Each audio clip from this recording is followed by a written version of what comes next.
आज जो इवेंट हुआ उसमें सुधांशु त्रिवेदी जी का मैं वक्तव्य सुन रही थी तो बहुत प्रभावित हुई जब जो मेरे बहुत आइडियल मानती हूँ मैं उनको, क्योंकि उनकी हाजिर जवाबी बहुत अच्छी लगती है मुझे। कई बार मैं सुप्रिया जी के साथ उनका जब इंटरव्यू देख रही होती हूँ तो मुझे लग रहा होता है कि ये इतना इंस्टेंट लाते कहाँ से है। आज मैंने इस इवेंट से सीखा, मैं अभी कक्षा 12वीं में हूँ तो उस हिसाब से बताऊंगी।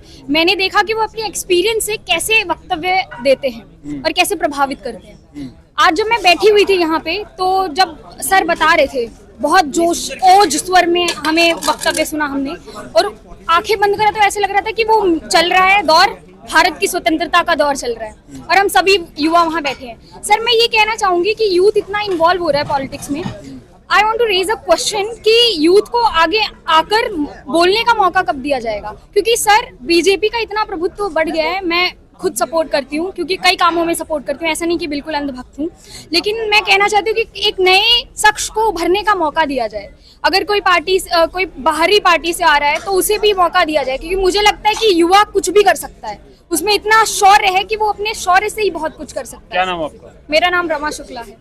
रमा शुक्ला, कौन से स्टेट से हैं आप? मैं अभी सर ने बताया इतना जाना माना स्टेट है मेरा यूपी। यूपी से हो जी? यूपी के हो और इतने ओजस्वी से बात कर रहे, लग ही रहा है कि यूपी से हो गए।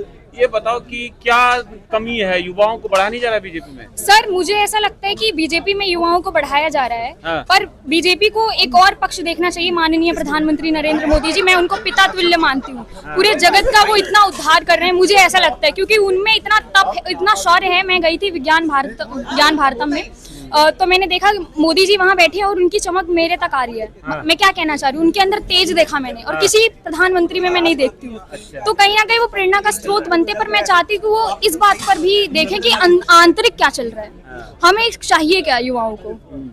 बांग्लादेश में जो कुछ हो रहा है। सर देखिए, बांग्लादेश की बात करोगे आप तो मैं ये कहूंगी कि हमने एक चीज को रेज कर दिया है, हम दूसरी ओर नहीं देखते। अभी मैं रिसेंट में एक चीज पढ़ रही थी तो उसमें एक मुस्लिम का भी आया था कि मुस्लिमों के साथ भी हो रहा है, हम उसे नहीं देख रहे। सर मैं यही कहना चाहती हूँ कि डिवाइड एंड रूल मत करो पॉलिटिक्स मेरा को सवाल पॉलिटिक्स की कुछ तरह। और है कि जो जिस देश को हमने जन्म दिया, हाँ। 1971 में इंदिरा जी ने जन्म दिया, और वो खुद जो है मास मर्डर मास रेप के शिकार हुए वो लोग, उसके बावजूद वो अपने ही लोग को, कल वही हिंदू थे दोनों जी, अब उनको मुसलमान बन गए, अब ये हिंदू हैं तो उनको कत्ल करो, जिंदा जलाओ। क्या एज ए स्टूडेंट आपका फर्ज कुछ है कि इस पे क्या होना चाहिए? जी सर बिल्कुल है। इससे मैं एक बात कहूंगी, सनातन धर्म की मैं अनुयायी हूँ और आदि शंकराचार्य जी को बहुत मानती हूँ। तो मेरे आचार्य ने कभी नहीं सिखाया कि डिवाइड एंड रूल करो, अर्थात आप मतभेद करो। अभी सर ने बोला था कि भारत मेरा धर्म है और मैं वंदे मातरम मेरी जाति है। तो आप समझ रहे मैं क्या कहना चाह रही हूँ कि हमें देखना कि अगर मुसलमान है वो सच्चा मुसलमान, तो अगर वो इस्लाम को फॉलो करेगा तो कभी ऐसी नीच और गलीच हरकत कर ही नहीं सकता।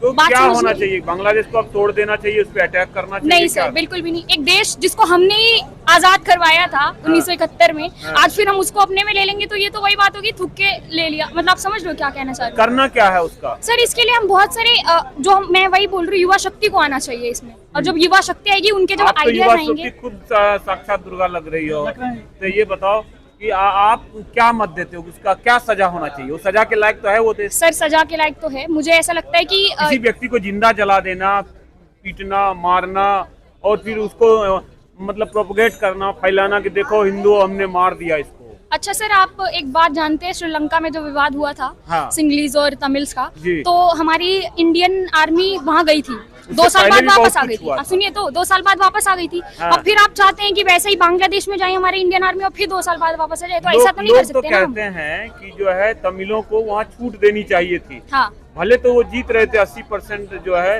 बौद्धों से, अब 20% तमिल जो है उनके साथ ही मास रेप हुआ था। हाँ जी। एक दिन में हुआ था, 1983 की घटना है। तो फिर उसका जवाब तो वो ठीक तो दे रहे थे, तो इंदिरा जी ने वहाँ पर आर्मी, यहाँ तो हमारे लोग कमजोर पड़ रहे हैं। अगर इंदिरा जी ने ट्रेंड किया लिट्टे को, मैं नहीं कहता, हाँ हाँ। फिर मैं सोचता हूँ कि भाई उन्होंने ठीक किया होगा, या ऐसे मैं तो इस तरह के विचार में हूँ कि जो कमजोर उनको मदद किया जाए। आपका क्या कहना है इन लोगों मेरा को? विचार है सर, जैसे अभी एक बात कहूंगी बहुत निष्पक्ष होकर, माइनॉरिटी के साथ क्या बिहेव होना चाहिए बांग्लादेश ने सिखा दिया। हिंदू वहाँ पे माइनॉरिटी में है, उन्होंने बता दिया कि हिंदू माइनॉरिटी है तो उसको जला देंगे।